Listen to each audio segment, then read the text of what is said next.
Satu, dua, tiga. Assalamualaikum warahmatullahi wabarakatuh. Apa kabar sahabat-sahabat dimanapun Anda berada? Pada kali ini di podcast pertama kita kedatangan tamu yang sangat istimewa.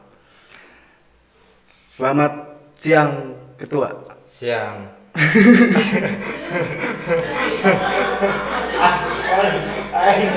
Coba tanya terus.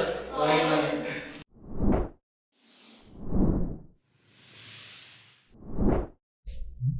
Assalamualaikum warahmatullahi wabarakatuh. Apa kabar sahabat-sahabat dimanapun Anda berada, di rumah, di kantor, dimanapun, yang pasti yang sedang menyaksikan podcast pertama kita ini, podcast 45 Kebangsaan. Di launching pertama kita kali ini, kita kedatangan tamu agung, tamu yang sangat istimewa, sesuai namanya dengan tamu agung. Nama seorang tamu kita ini yaitu Agung. Beliau adalah seorang ketua pengurus cabang Pergerakan Mahasiswa Islam Indonesia. Penasaran kan yang mana orangnya? Oke, kita lanjut aja. Kita tanya-tanya tentang seputar PMI. Apa kabar Ketua? Sehat? Sehat. Gimana? Sebaliknya sehat? Alhamdulillah saya selalu sehat. Syukur. Ketua, kan banyak orang mungkin yang kurang tahu tuh tentang apa sih itu PMI, apa kebiasaan PMI itu apa sih gitu. Ya. Sejarah singkat aja tentang PMI, atau nggak cerita singkat lah tentang PMI. Sebelumnya terima kasih ya buat sahabat Rusli. Cuman spesifikasi tadi saya ketua cabang terpilih sebetulnya karena belum pelantikan ya. Mudah-mudahan doanya buat teman-teman semua biar kita cepat pelantikan, PPM cepat beres kan gitu. Iya. Semua lancar dan lain sebagainya lah ya. Ketua terpilih di cabang Kota Bandung, PMI cabang Kota Bandung. Jadi memang kalau bicara soal PMI kita nggak terlepas dari Nahdien sebetulnya, karena dari historisitas juga kita adalah salah satu Banom. Ya. Dulu tahun 1960 itu kita menjadi Banom Nahdlatul Ulama ketika dulu dia jadi partai. Ya. Cuman dalam perkembangannya kita independen dari NU karena memang NU juga nggak lagi jadi partai kan. Iya. Artinya dulu kita punya keterkaitan struktur, sekarang mungkin masih di kultur ya, udah di kultur bukan masih, karena kita punya kesamaan secara ideologi. Oh iya lupa, PM itu dia lahir tahun 1960 ya, 17 April. Kita beberapa bulan ke belakang juga udah harlah itu yang berarti 73 lah. Iya. 73. Nah, jadi memang PMI ini dia adalah organisasi yang sebelumnya pada tahun 1960 itu menjawab tantangan zaman ya, soal carut marutnya politik ketika itu Nasakom dan lain sebagainya kayak gitulah. Kemudian juga dalam perkembangannya tahun 65 ketika Soekarno turun kita juga sempat terlibat pada zamannya siapa ya itu. Lalu juga pada zamannya Soeharto 98 juga kita sempat terlibat, cuman tidak terlalu apa ya.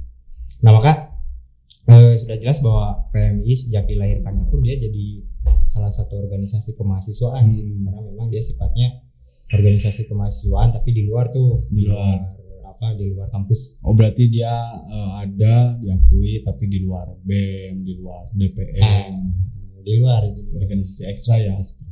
Karena memang kalau BEM yang kayak gitu kan itu dia baru setelah kebijakan MKKBKK kan. Iya, di Orde Baru ke sini.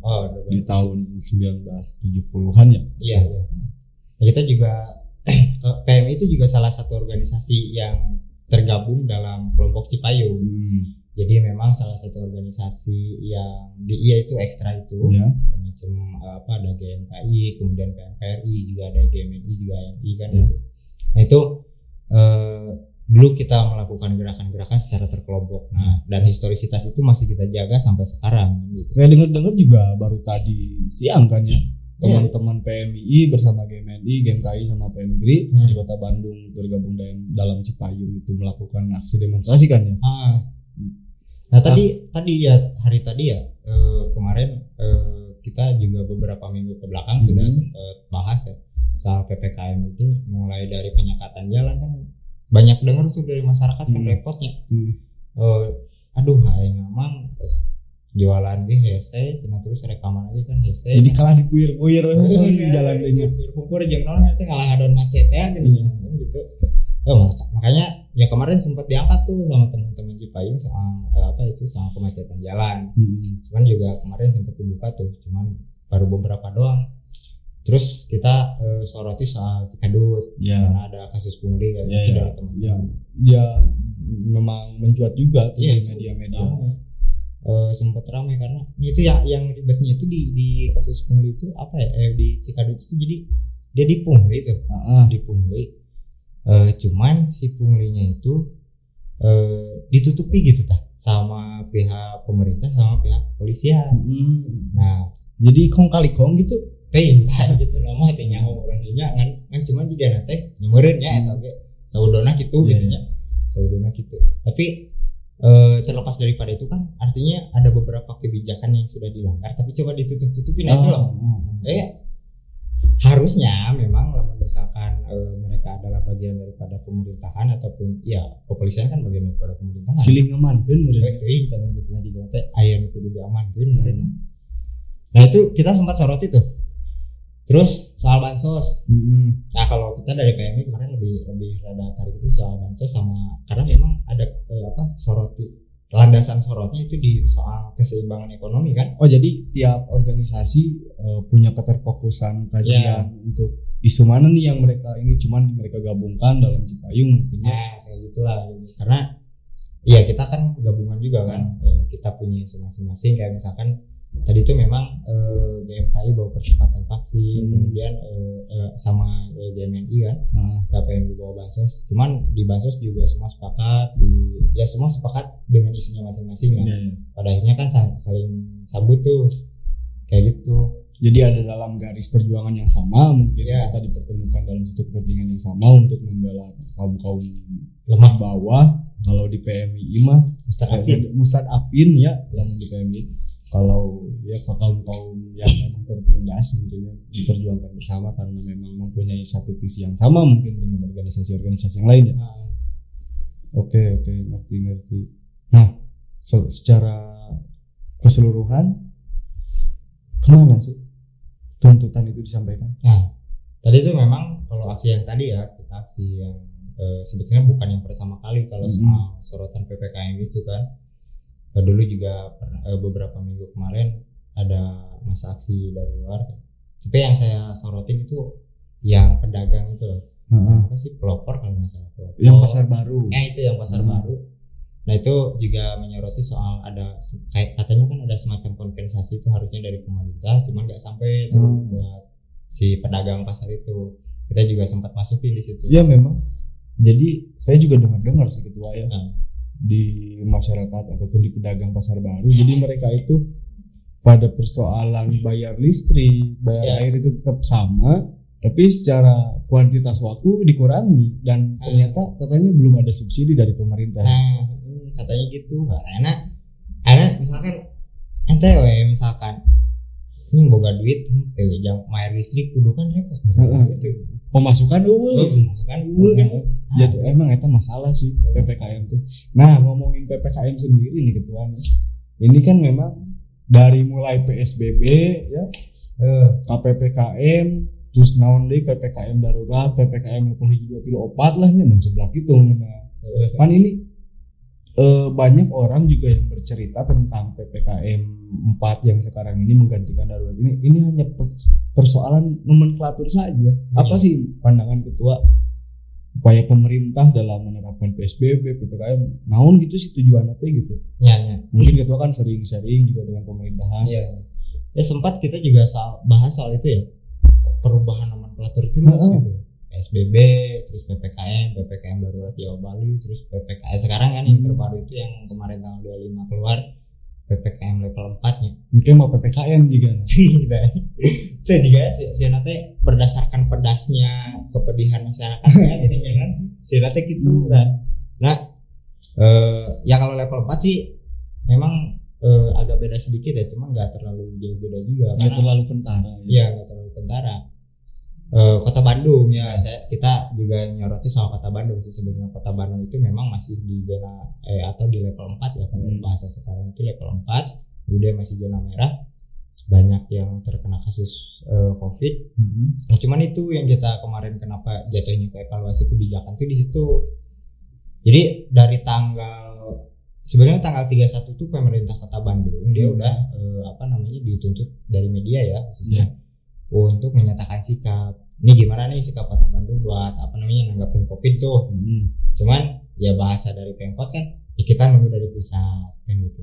Jadi lempar terus ke pusat tuh.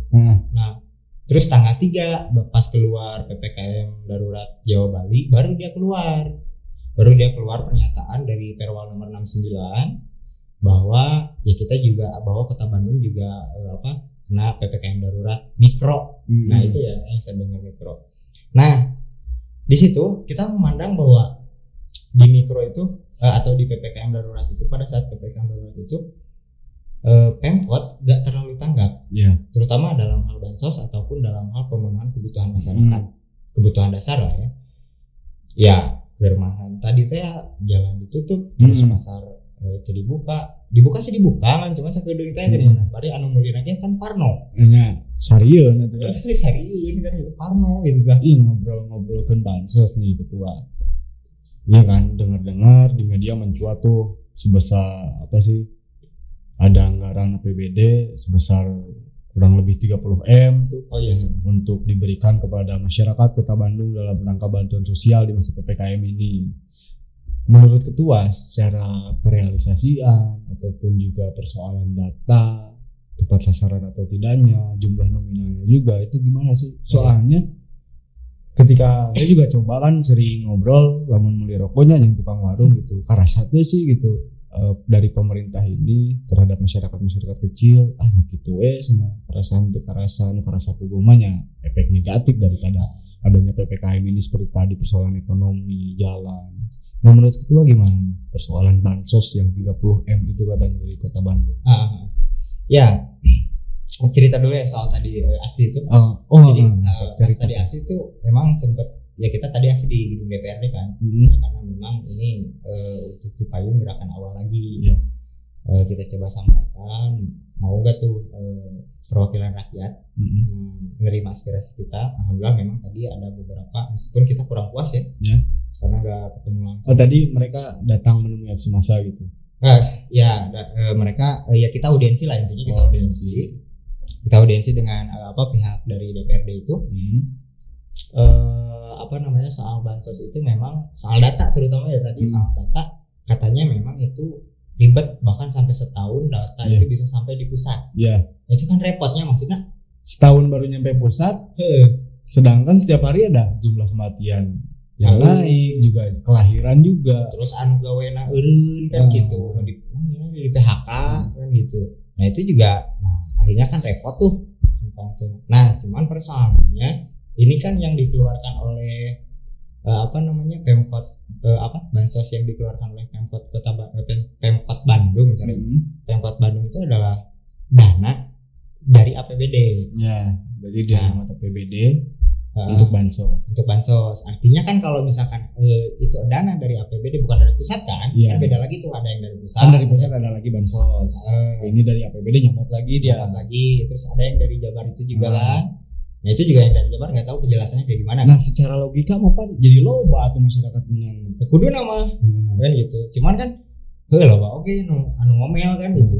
Itu jangan harga-harga artinya kan. Ya memang kalau misalkan dilihat di pemberian bansos itu kan cuma 500 ya buat per kakak. Kebayang kalau misalkan sakakak itu aja itu 10 orang gocap ewang kan. Sabulan itu teh. Jangan sabulan ya memang kalau misalkan ditinjau dari sisi itu memang kurang ya. Tapi kan harusnya memang pemerintah khususnya Kota Bandung itu dia bisa memberikan stimulan untuk kemajuan ataupun pemulihan ekonomi kan. Iya mah kan maksudnya teh bansos germah telat, pendataan juga pendataan. Nah itu nih soal pendataan. Pendataan itu dia baru selesai tanggal 19. 19 kemarin Juli. 19 Juni berarti rentang waktu 3 sampai 19 berapa hari tuh ya? Bahkan seminggu lebih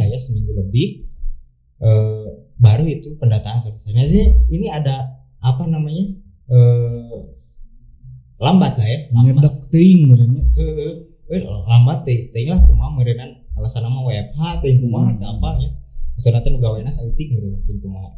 Tapi memang yang jelas harusnya itu responsif tuh dari sebetulnya dari kalau kita pandang dari tanggal 31 harusnya dia sudah tegas. Dia Pemkot itu tegas mengeluarkan bahwa bansos segini gitu tak keluar tanggal pendataan harus selesai tanggal misalkan tanggal 5 ataupun tanggal 4 dan digelontorkan pada tanggal misalkan 10 ataupun 9. Itu enak tuh. Nah cuman kan memang ya alhamdulillah untuk beberapa kecamatan saya dengar udah udah cair lah ya. Udah cair. Cuman ya itu sayangnya di sekitaran Pemkot aja. Itu. Ya kita harap usaha bansos ini ke depan jadi pemerataan satu itu. Pemerataan jadi biar nggak tumpang tindih sama yang Jabar sama yang apa namanya itu Yang pusat yang pusat. Nah rawan itu bansos itu kan rawan. Apalagi ya dulu punya ada kasus itulah kayak gitulah. Yang besar-besaran ya. Besar-besaran padahal nyopot setiknya. Cuman kan lumayan itu itu berapa juta jiwa mah gitu. Nyopot. Ya gitu lah. Selain itu saya dengar juga tadi salah satu poin tuntutan daripada Cipayung terkait percepatan vaksinasi. Percepatan vaksinasi yang dimaksud itu gimana sih? Karena kan kita juga sadar nakes di Kota Bandung khususnya sakit ayana merenya. Sedangkan Indonesia khususnya pemerintah pusat ingin mencapai herd immunity sampai di 80% angka manusia itu di populasi masyarakat Indonesia sudah divaksin. Apa sih yang ingin coba Cipayung berikan bagi pemerintah Kota Bandung untuk proses percepatan vaksinasi itu gitu loh. Nah, soal vaksin ya. Percepatan vaksinasinya teman-teman GMI sama GMI. Teman-teman PMKRI sama GMI lah yang tadi juga. Ya kita bareng di situ. Jadi memang yang kita kritik itu adalah percepatan vaksinasi ini hanya terpaku pada beberapa badan dan lembaga pemerintah. Jadi kan, masih ada ego sektoral mungkin ya. Itulah pokoknya jadi manehna teh yang kesarangan gitu. Padahal kan kalau misalkan mau percepatan kita juga bisa dilibatkan kan gitu, atau juga beberapa OKP yang lain di luar sana juga bisa dilibatkan kan. Kalau misalkan ada PNPI atau apa kan gitu. Itu bisa dilibatkan juga sebetulnya. Nah, karena misalnya cek sahabat Rusli banyak lamun misalkan setiap elemen di tubuh masyarakat itu dilibatkan kira-kira bakal gancang tuh. Apalagi sok iya apalagi OKP LSM digerakkan untuk membantu percepatan vaksinasi itu bakalan cepet herd immunity 80% itu ya. Karena masing-masing kan punya ya kalau misalkan ada satu organisasi katakan misalkan 50 orang semua divaksin dalam satu hari misalkan atau juga mereka kan ya semua juga punya idealitas untuk membantu masyarakat juga ikut vaksin kan. Ya, terutama memang organisasi Cipayung ini yang memiliki beberapa terkait edukasi masyarakat juga kan. Ya kita bisa ngundang ataupun ngajak banyak masyarakat buat vaksin kan gitu. Terus juga anggota kita juga bisa divaksin yang belum vaksin. Pasti cepat gitu. Ketua persoalan COVID-19 nih emang setahun lebih dia kayaknya sering diperbincangkan oleh masyarakat dunia ya. Ini yang menjadi pertanyaan, kok pemerintah kayak hanya menangani atau menanggulangi efek gitu. Tapi dia nggak pernah mencoba untuk misalnya mengkanter sebab, mengkanter virus itu. Gimana nih tanggapannya? Ya memang kalau soal itu, kalau pikiran aku pribadi ya pikiran dangkal kita aja lah gitu. Sebagai masyarakat kecil yang tak berintelektual gitu. Malah daya kita sebagai mahasiswanya yang mencoba ingin menyampaikan aspirasi saja lah. Gimana sih tanggapannya tuh? Nah, ini kan kita mencoba untuk membandingkan dengan virus dulu itu 1920-an pas zaman Perang Dunia II itu ya. Flu Spanyol gitu. Flu Spanyol apa namanya? Ya ketika bukan PBB lah, LBB itu tiga bangsa-bangsa. Nah ketika itu berhasil bukan menangani sih sebetulnya, mencoba meredakan atau mengalahkan virus SARS wabah Spanyol itu dengan jadi ketika kalau sekarang itu WHO kan. Nah, jadi organisasi kesehatan dunia itu dia nyimpan beberapa tim di setiap negara untuk menyelidiki tuh. Jadi kan pasti tiap negara karena punya iklim yang beda, kan gitu. Punya iklim yang beda, kemudian juga kan disebutnya herd immunity kan, atau daya tahan tubuhnya itu yang beda-beda kan. Misalnya orang Amerika dan orang Indonesia pasti beda kan. Namanya ketahanan tubuhnya, dan dia simpan tuh setiap negara itu tim ahli untuk meneliti itu. Nah, akhirnya beberapa tahun berselang baru selesai, atau bukan selesai sih, lebih ke tertangani. Kayak semacam dulu juga cacar itu jadi salah satu wabah yang mematikan. Iya sih dulu, tapi dayeuna mah asa jadi hal anu lumrah gitu. Lamun ente misalkan ente can cacar berarti ente can naonnya asa can kafah gitu. Can sampurna. Atau misalkan lamun bisa membandingkan dengan TBC sebetulnya. Sama TBC. Nah, kalau TBC kan juga sama baru. Nah, TBC juga sampai sekarang belum tertangani. Hampir kalau nggak salah data itu setiap 100 orang dia terpapar TBC. Juga hampir setiap 10 orang per jam itu mereka meninggal karena TBC. Nah, itu juga terlupakan sama TBC. Ganti sama COVID nih. Nah, kenapa? Nah, aku pikir kalau kenapa COVID ini kok nggak fokus pada penanggulangan, malah pada sebab atau efek akibat dampak. Karena kan ya itu anggaran kita aja fokusnya bukan ke penanggulangan sebenarnya, ataupun sebab nyocokan si sebab eta gitu. Lebih ke penanganan penanganan dampak COVID-19 gitu judulnya ini. Itu kebijakan pemerintahnya menurut saya. Kenapa kita nggak coba satu mungkin perbanyak nakes, atau kemudian yang kedua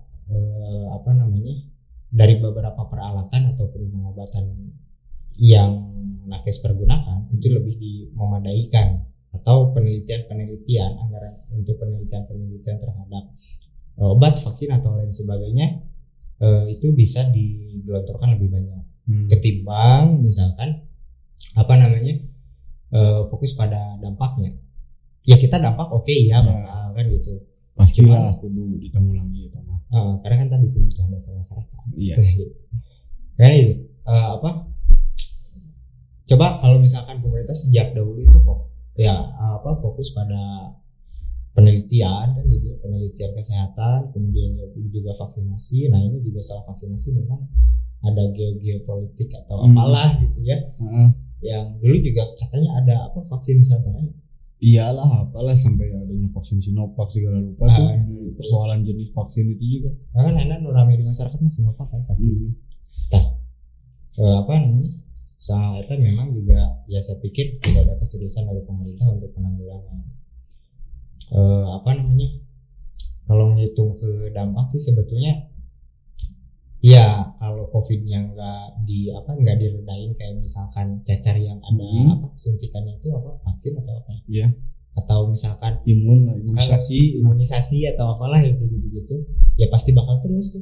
Setahun 5 tahun ke depan ya pasti kita COVID terus. Ayo ya fokus karena penanganan dampak. Tapi kalau kata ketua sendiri pandangannya nih, bakal nggak sih COVID ini bakalan menjadi penyakit biasa gitu jika salesma kan, atau naon gitu ke depan, melihat situasi yang memang udah hampir 2 tahun kan, atau enggak 1,5 tahun lebih sejak COVID terkonfirmasi di Indonesia ini, apakah dia bakalan menjadi variabel penyakit biasa atau bakalan tetap menjadi hantu bagi masyarakat Indonesia nih kayak? Allah alam karena masa depan kan nggak ada yang tahu, yaitu di tangan Gusti Allah. Tetapi kalau misalkan kepentingan yang di atas, meskipun bukan maha di atasnya, itu selesai, COVID-nya mungkin bisa aja jadi ya wabah biasa aja. Karena kan coba lihat kadang COVID lain nyepelekeunnya, lain misalkan mungkin saya belum pernah kena atau apa terus nyepelekeunnya, tapi misalkan kena terus dikasih vitamin dan lain sebagainya kan buat imunitas tinggi. seminggu atau 10 hari masa inkubasinya selesai, dia udah agak sembuh, berarti udah dia sembuh kan gitu. Iya. Artinya kan Apakah cukup sampai di situ? nothing kan gitu. Ah. Cenah ya udinya cenah mah kan lamun misalkan anu geus beres covid kena manehanana moal keuna deui kan cenah. Ya, kemungkinannya lebih kecil. Kemungkinannya kecil kan bukan teu Berarti mungkin. jika cacar artinya Cenah mun cacar geus angge ka ditu na moal. jika mah ya bisa jadi mungkin ke depan kayak gitu sih covid juga. Cuman ya itu kalau secara politik mungkin ya tergantung kepentingan yang di atas, tapi secara kesehatan mungkin tergantung dari efektivitas vaksinasi ini. Karena kan juga kita dengar vaksin ini katanya udah ada yang divaksin tapi tetap kena. Anggar we beunang. Ya, karena divaksin. pernah saya ketua. Oh, Lulus cuman dia rada nyeri hungkul. kena tapi itu. Itu alhamdulillah. Jadi memang vaksin ini saya baca-baca itu kan dia memasukkan virus yang dilemahkan ke dalam tubuh kita. Ini juga persoalan vaksinasi ini juga sebenarnya jadi problem. Kalau dulu kan beberapa bulan ke belakang kebijakan pemerintah untuk vaksinasi itu terhitung umur 18 sampai tak terbatas lah sampai umur 60. Nah ini kan dari sekarang ada kebijakan baru umur 12 tahun sampai 17 tahun juga sudah mulai bisa. Saya khawatirnya juga nanti ke depannya ada dari balita kedua imunisasi vaksin. Nah ini kan kita nggak tahu gitu. Persoalan anak kecil yang umurnya 12 sampai 17 tahun itu imunnya kan cenderung labil. Nah, tapi sih ya orang kalau misalkan ningali ayeuna geus aya turun grade lah nya, maksudnya turun grade teh ti 18 ke handap mulai divaksin kan. Iya, udah bisa. Terus di sabaraha ti remaja ka balita kemungkinan divaksin aya. Siapa tahu kan ke depan Siapa kebijakan. Tapi lamun misalkan gitu malah halus ti urang kan pandangan saya. Tapi harus dipertanggungjawabkan soal bahwa balita itu enggak kenapa-kenapa ya. Karena lamun misalkan balita itu divaksin dari awal atau macam suntik si kuris Anu eta tapakan gitu kayaknya. Kayaknya ge urang aya kan. Tah, lamun misalkan dikuris gitu, karena divaksin di orang itu artinya beberapa generasi ke depan bakal pertanyaan Wajib. ngajamin. Maksudnya teh ngajamin moal si bararudak balita ieu 10 tahun ka hareup pas maranehanana remaja itu maranehanana teu beunang covid. Ya kan orang kan hariwangna teh covid teu beres-beres. Gitu. Maksudnya lamun misalkan si balita ieu umur 12 lah maneh SMP atau SMP lah manehanana covid atau henteu kan gitu. Lamun misalkan geus divaksin berarti ya rada hese kan maksudnya kena covid. Tinggal yang dewasa sama yang tua-tua ini sebetulnya mah cukup orang yang covid tuh. Ya kan kebanyakan. Nah, meskipun kebanyakan anu meninggal karena meninggal itu apa sih penyakit Ya, pasti dia punya riwayat penyakit bawaan yang dominan meskipun terkonfirmasi covid sih.